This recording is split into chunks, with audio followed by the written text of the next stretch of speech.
Hello. Adi naman ako sa Amon Bukid. Pag nagakadi ako sa Amon Bukid, favorite place ko mag-stay.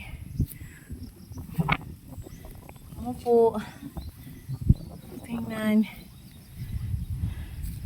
magmuni-muni, mag-isip. Kasi napakatahimik na lugar. Although sabihin natin malayo, pero sulit din. Meron ka, maka-feel ka ng peace of mind, maka-feel ka ng tahimik. Yan.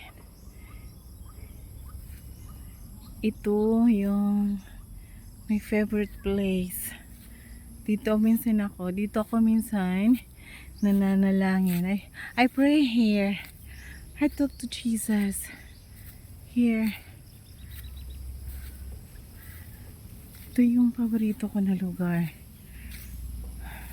Although sa ngayon marami siyang yung tinatawag na amor seco na grass.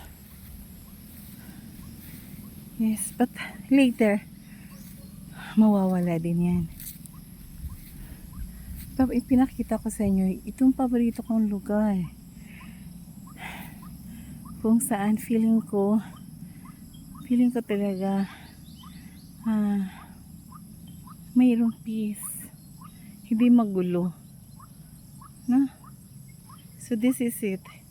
Ito ang place na I want to be here. Pag nandito ako, hindi ko ito nakakaligtaan. Pag pumupunta ako dito sa amin sa bukid, kailangan talaga puntahan ko.